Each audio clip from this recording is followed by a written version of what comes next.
जय गुरुदेव मित्रों। परमात्मा दरेक ने सुख शांति आपे तेवी परमात्मा ने प्रार्थना। मित्रों, आजे दास मधुबापानी एक वाणी है अने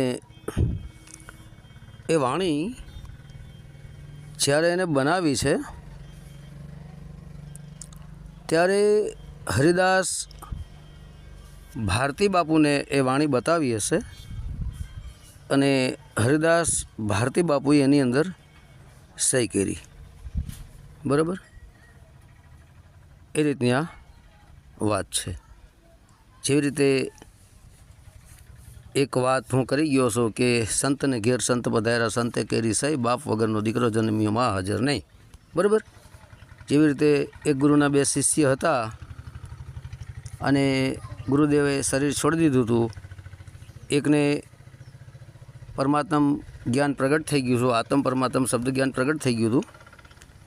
बराबर तो एने कई रीते खबर पड़े कि आज आत्म परमात्मा ज्ञान मने थई गयुं छे, एनी खातरी केम करवी।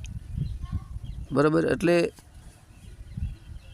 एक गुरुभाई ने बे गुरुभाई हता, एमां एकने आ ज्ञान प्रगट थई गयुं हतुं आत्म परमात्मा शब्दनुं ने एकने प्रगट नथी थयुं। पछी बीजाने प्रगट थयुं एटले के पूछવું कोने, हवे मारा गुरुजी तो छे नहीं।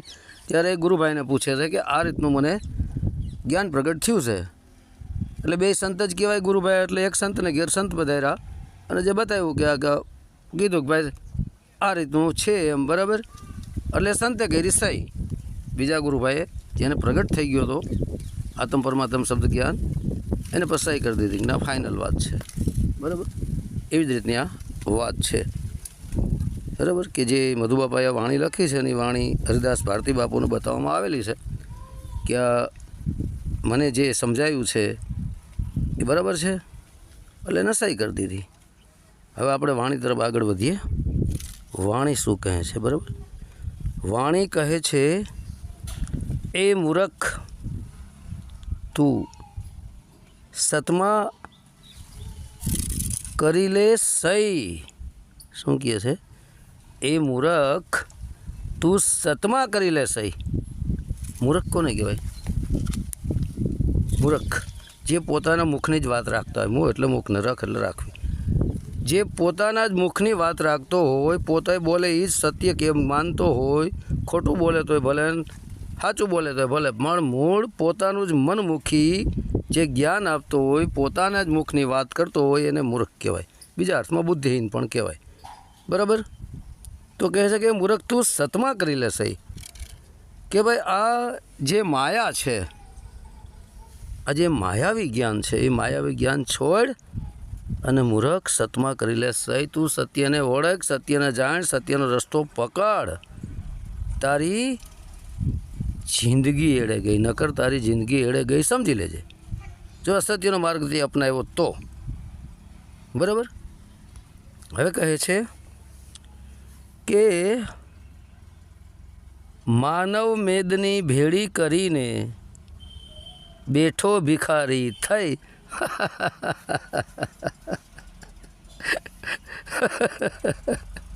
बहुत जबरदस्त लख्युं छे। आ माता गंगा सती कहे जेवुं मंडप ने मेळा करे तो छे कि पान भाई अधूरियाना काम मतलब मेदनी एटले मेळावड़ो भेगो कर्यो। बराबर मानव मेदनी भेड़ी करीने जे मोटा मोटा फंक्शन करे, मोटा मोटा मेळावड़ा करे अने मानवनी मेदनी मेळो भेगो करे। मेदनी एटले जाजा बधा घणा बधा माणसोने भेगा करे।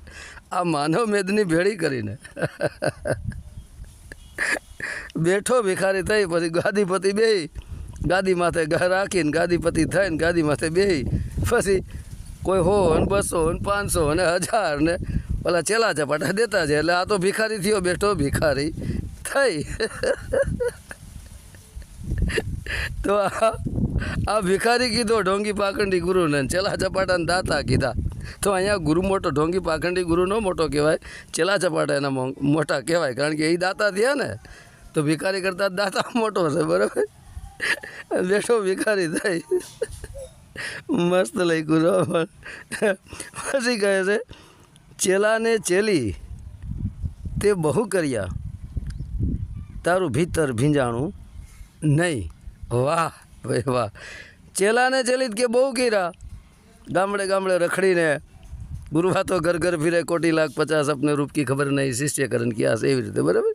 તે ગામડે ગામડે રખડીને ચેલા ચેલી તે બહુ કર્યા બરાબર, પણ તારું ભીતર તો ભીંજાણું નહીં કે નકરા ચેલા ચેલિયું કરવામાં તું આખી જિંદગી પડ્યો, પણ તારું ભીતર તારું અંતકરણ હે તારી અંદર એ તો ભીંજાણું જ નહીં ભક્તિથી. પરમાત્મા આત્મ પરમાત્મ શબ્દની ભક્તિથી ભીંજાણું જ નહીં. આવું કોરું ને કોરું રહ્યો ને કોરો બકવાસ તું કરતો રહ્યો, તારું ભીતર તો ભીંજાણું જ નહીં બરાબર.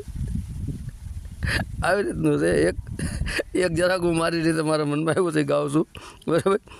એક ગુરુ બીજો ગુરુ, ગુરુ 18 લાખ હુવા રે, પોતાના સ્વરૂપની એ ભાન થઈ નહીં ભાઈ, પોતાના સ્વરૂપની એ ભાન થઈ નહીં ભાઈ. ચેલા ચપાટા કરી કરી મુવા, ગાંડો કહે ઈરે માં રગડા નથી જોવા રે, ઈરે માં રગડા એ જોઈને મિત્રો મારે, અમન ખાજનમ નથી ખોવા, ગાંડો કહે ઈરે માં રગડા નથી જોવા રે. હવે શું કહે છે કહે છે કે બહારથી તું જ્યોત દેખાડે ને તારા દિલ ભીતરમાં અંધારું. વાહ. બાયણે તું મોટું મોટું કથણી બકણી કરે, મોટું જ્ઞાન કરે જ્યોત એટલે આત્મા, કે બાયણે તું આત્માને ઓળખાવેશ, આત્માને દેખાડેશ, આત્મા જ્ઞાન આપે છે હે આત્માના અનુભવની વાતો કરે છે. બહારથી તું જ્યોત દેખાડે બધાને કે હું જ્ઞાની છું, હું આત્માને ઓળખાવનારો છું, હું આત્મજ્ઞાની છું, હું આત્મા અનુભવી છું, આવું બધું બોલતો હોય બરાબર. પણ તારા દિલ ભીતરમાં તો અંધારું, તારી અંદર દિલમાં તો ન કરું વિષય વાસના રૂપી માયા રૂપી અંધારું જ બેર્યું, અજ્ઞાન રૂપી અંધારું જ બેર્યું. હવે કહે છે હું પણ તારી હારે રમે, બહુ હઠીલો થઈ તારી બુદ્ધિ બગડી ગઈ. વાહ. હું પણ હું હું જ જ્ઞાની, હું જ મુક્તિદાતા, મારા જેવું કોઈ નહીં, હું સર્વશ્રેષ્ઠ હે. આ હું પણ તો તારી હારે રમી રહ્યો, તારી હારે તો હું પણ જ અહંકાર જ નકરો રમી રહ્યો. બહુ હઠીલો થઈ, એટલો બધો હઠીલો, એટલો બધો અહંકારી થઈ ગયો કે કોઈના બાપનું તું માનતો નથી કે ના હું કરું એ જ સાચો, હું કરું એ જ સાચું. પણ તારી બુદ્ધિ બગડી ગઈ, તારું ચિત્ત ભ્રષ્ટ થયું, તારી બુદ્ધિ બગડી ગઈ છે હે. છતાંય પાછો તું વળતો નથી, તને ખબર નથી કે તારી બુદ્ધિ બગડી ગઈ. કારણ જેની બુદ્ધિ બગડી ગઈ એને ખબર તો પડવાની નથી. કારણ કે ઢોંગી પાખંડી ગુરુઓને તમે ગમે એટલા શબ્દોના ચાપકા મારો પણ એમાં કાંઈ પરિવર્તન આવે નહીં. બગલો કોઈ દિવસ હંસ થાય નહીં. નીત ઉઠી નદીએ નાવા જાય, કોયલા કદી ના ઉજળા થાય. જે માયામાં ફસાઈ ગયો, જે માયાના બંધનમાં આવી ગયો, જે માયા ભેગી કરે છે એને તમે ગમે એટલું કહો એ પોતાનો ધંધો છોડે જ નહીં. બગલોમાં વિષય વાસના રૂપી માછલા ખાવાનું છોડે જ નહીં, કારણ કે એની એને આદત પડી ગઈ છે બરાબર. હવે કહે છે સિંહાસને બેઠો લાગે સંત છબીલો, અને સંતના લક્ષણ નહીં. વાહ. સિંહાસને બેઠો લાગે સંત છબીલો, અને સંતના લક્ષણ નહીં. સાણો થઈને સત્સંગ કરતો ને એ તો ગાજે ભવાયો થઈ. વાહ ભાઈ વાહ. સિંહાસને બેઠો હે, મોટું મસ્ત સિંહાસન બનાવેલું હોય. તમે જોજો ઘણા ઢોંગી પાખંડી ગુરુઓ સિંહાસન બનાવે છે. સિંહાસને બેઠ, સિંહનું આસન તો ન હોય, સિંહાસનને તો સિંહના મોરાવાળું આસન કહેવાય. એવું આસન મળે છે અત્યારે, એવું આસન એમાં ફર્સ્ટ ક્લાસ ગાદી આન તેન હે, ભવાયા જેવો વેહ કર્યો હોય ને ગળામાં કેટલાય ફૂલના હાર પહેર્યા હોય, કેટલા જીવ ફૂલરૂપી જીવોને મારી નાખ્યા હોય. સિંહાસને બેઠો હે, લાગે સંત છબીલો, એવો વેશ કર્યો હોય, દાઢી વધારી હોય, જટા વધાર્યા હોય, ગળામાં કેટલા ફૂલના માળા પહેરી હોય હે, લાગે તો સંત છબીલો, જાણે આ કોઈ મહાન સંત છે, લાગે એવો. અને સંતના લક્ષણ નહીં, પણ એકે અંદર સંતનું લક્ષણ નહીં. કોરો બકવાસ, માત્ર કથણી કરવાનું, એમાં કાંઈ નહીં. કથણી કથે સો પંડિત, કરણી કરે સો નાતી, રહેણી રહે સો પુત્ર. અમારા રહેણીના ઘરમાં તો બિલકુલ નહીં, માત્ર કેણી જ केणी तो सब कोई कहे है, केणी मिश्री खाण केरी तो सब कोई कहे, पर रेणी का घर दूर है। तो आ एना जेवुं छे, रेणीमां तो छे नहीं, खाली वातो करे छे। संतनुं तो एकेय लक्षण नहीं, मोटे बोले हंसनी वाणी, भूली गयो संतनी रेणी। साणो थईने सत्संग करतो, पाछो एवो साणो डाह्यो डमरो बनी जाय અને તેને સત્સંગ કરતો, આ 52 અક્ષરી કથળી પકડી. સત્સંગનો તેની અંદર છાંટોય ન હોય, મનમુખી જ્ઞાન કરતો હોય, બરાબર. એ તો ગાજે ભવાયો થઈ, મોટા મોટા અવાજમાં ગાજતો ફરતો હોય, ભવાયો થઈને ભવાયા જેવો તો વેહ કર્યો, પાઘડા બાંધ્યા હોય ને ગળામાં ફૂલના હાર હોય ને જાત જાતનું નાટક નવટંકી કર્યું હોય, આ ભવાયાના વેશ થઈ નથી કરતા એમ. એ તો ગાજે ભવાયો થઈ.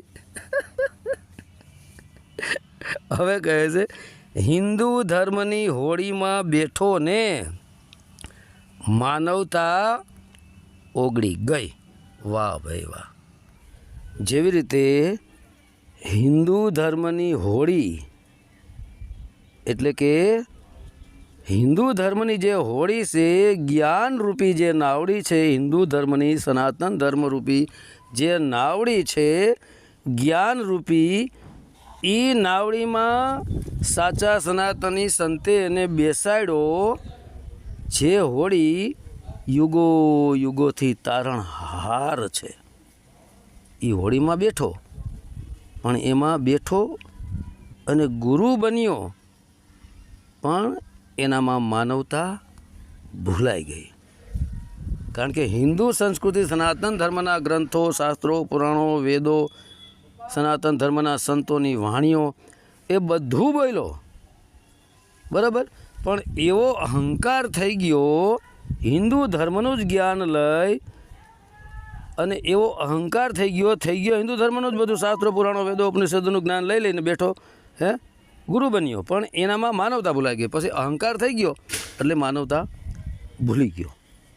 નકર હે હિન્દુ ધર્મની જે હોળી છે એ તો આ ભવસાગરને તાળનારી છે. હોળી એટલે નાવડી, જ્ઞાનરૂપી નાવડી, સનાતન ધર્મરૂપી નાવડીમાં બેસી જાય એટલે ભવસાગરમાંથી તરી જાય, તારણહાર છે, બરાબર. પણ ગુરુ બની ગયો એટલે અહંકાર થઈ ગયો. જેમ રાવણની જેમ રાવણ 4 વેદનો જ્ઞાતા હતો, પુરાણોનો જ્ઞાતા હતો, ઘણા બધા શાસ્ત્રોનું પણ એને જ્ઞાન હતું, પણ એક અહંકારના કારણે આખી લંકા એની ડૂબાડી દીધી, પતન થઈ ગયું. કારણ કે અહંકાર આવી ગયો ને, એક અહંકારના કારણે એનું પતન થઈ ગયું. નકરી તો ભગવાન શિવજીનો પરમ ભક્ત હતો, પણ અહંકારના કારણે એનું જ્ઞાન નષ્ટ થઈ ગયું. એમ આજકાલના કહેવાતા ઢોંગી પાખંડી જે ગુરુવાઓ છે, બની બેઠેલા જે ગુરુવાઓ છે, એ જ્ઞાન બધું હિન્દુ સંસ્કૃતિ સનાતન ધર્મનું જ લેશે. એમાંથી શિક્ષણ લાસ્ટમાં છેલ્લે અહંકાર થાય એટલે હિન્દુ સંસ્કૃતિ સનાતન ધર્મના સંતોનો જ વિરોધ કરશે, સનાતન ધર્મનો જ વિરોધ કરશે. આનું તમે શું કરશો બોલો? જે થાળીમાં ખાય છે એ થાળીમાં એ થૂકે છે. એના જેવી વાત થઈ, બરાબર. હવે કહે છે ધ્યાન ભજન સ્મરણ કરી લે, વેળા જાશે તારી વય. હજી કહે છે કે ભાઈ ધ્યાન, હે, સનાતન ધર્મ હિન્દુ સંસ્કૃતિના સંતોનું જે કાંઈ તને ધ્યાન આપવામાં આવ્યું, જે જ્ઞાન આપવામાં આવ્યું, સનાતન ધર્મનું ધ્યાન કરી લે, એનું ભજન કરી લે, સ્મરણ કરી લે, નકર વેળા જશે તારી વય. નકર આ મનુષ્ય જન્મની જે વેળા તારા હાથમાં આવી છે, વેળા હોઈ જાય, મતલબ તારો સમય નીકળી જશે આ મનુષ્ય જન્મનો. હજી તારી પાસે છે સમય, હે, પાછો સનાતન ધર્મની અંદર આવી અને સનાતન ધર્મના સંતોના ચરણોમાં જય ફરીથી ઉપદેશ લઈ લે. નકર જિંદગી તારી ગઈ, સમજી લેજે. પંથા પંથીઓમાં, વાળાવાળીઓમાં ક્યાંય મુક્તિ નથી. વાળાવાળીઓ પંથ એટલે ધંધો, વાળાવાળીઓ એટલે ધંધો, ઘેટા બકરાનો બનાવીને એમાં કહેવાય કોઈ વસ્તુ નથી, વાદ વિવાદ સિવાય, બરાબર. દાસ મધુ અનુભવથી ગાવે અને હરિદાસે કરી સઈ. વાહ. માનદાસ માંગરોળ મઢીમાં સાહેબની પદવી લઈ. જો અહીંયા લાસ્ટમાં દાસ મધુ અનુભવથી ગાવે. અનુભવ એટલે બુદ્ધિનો અનુભવ, નજરે જેને જોયું હોય. આવું ઢોંગ પાખંડ લોકો કરતા હોય એટલે નજરે જોયું હોય, બરાબર. અને એને અનુભવ કર્યો કે ભાઈ આ તો બધું નાટક છે, ડીંડક છે, બુદ્ધિથી બધું નક્કી કર્યું એને જોયું, બરાબર, ગાવે. અને હરિદાસે કરી સહી. પછી હરિદાસને કહેવામાં આવ્યું કે આ હું જે કાંઈ મને આવું થયું છે, આ બધું ઢોંગ પાખંડ છે, આ લોકો કરી રહ્યા છે, તો સાચું ખોટું? એટલે હરિદાસ બાપુએ, ભારતી બાપુએ એને સહી કરી દીધી કે ના બરાબર સાચું જ છે.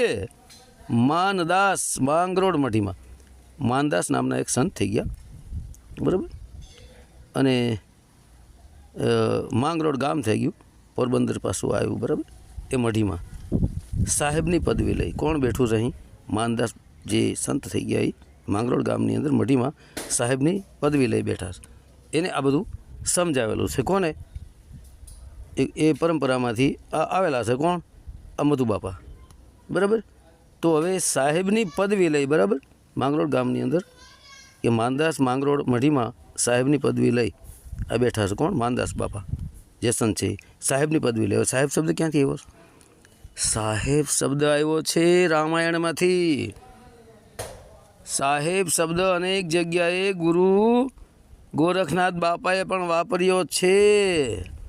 એટલે અહીં સાહેબ શબ્દ રામાયણમાંથી આવ્યો છે. એટલે અહીં પરમાત્મ રૂપી રામ તરફ ઇશારો છે કે પરમાત્મ રામનું જ્ઞાન લઈ એની પદવી લઈ, મતલબ એ પદને પ્રાપ્ત કરી અને એ મઢીમાં હાલમાં એની સમાધિ બમાધિ હશે. એટલે ત્યાં માનદાસ માંગરોળ મઢીમાં, બરાબર, સાહેબની પદવી લઈ. કહેવાનો મારો મુદ્દો છે. એટલે સાહેબ કોઈ અહીં સંપ્રદાય ન સમજી લેતા હો. સાહેબ શબ્દ રામાયણમાંથી આવેલો છે, કોઈ ઘરનો ન બનાવી લેતા, બરાબર. એટલે સાહેબની પદવી લઈ મતલબ એ પરમાત્મ રામ તરફ ઇશારો છે. કારણ કે શબ્દ રામાયણમાંથી આવેલો સાહેબ શબ્દ. અત્યારે ઘણાએ ચોરી કરી લીધો અને પોતાનું કરી લીધો, બરાબર. એટલે એ ચોરીનો માલ થયો, કોઈ દિવસ ટકે નહીં. તો આ સાહેબની પદવી લઈ, બરાબર, માંગરોળમાં. સાહેબ એટલે પરમાત્મ રામ, બરાબર. તો હવે જય માનદાસ બાપુની જય. અને વાણી લખનારના અને તેમજ વાણી પર સહી કરનાર મધુ બાપા તેમજ હરિદાસ ભારતી બાપુના ચરણોમાં પણ કોટી કોટી વંદન, બરાબર. તો હવે જય ગુરુદેવ. સત્ય સનાતન ધર્મની જય.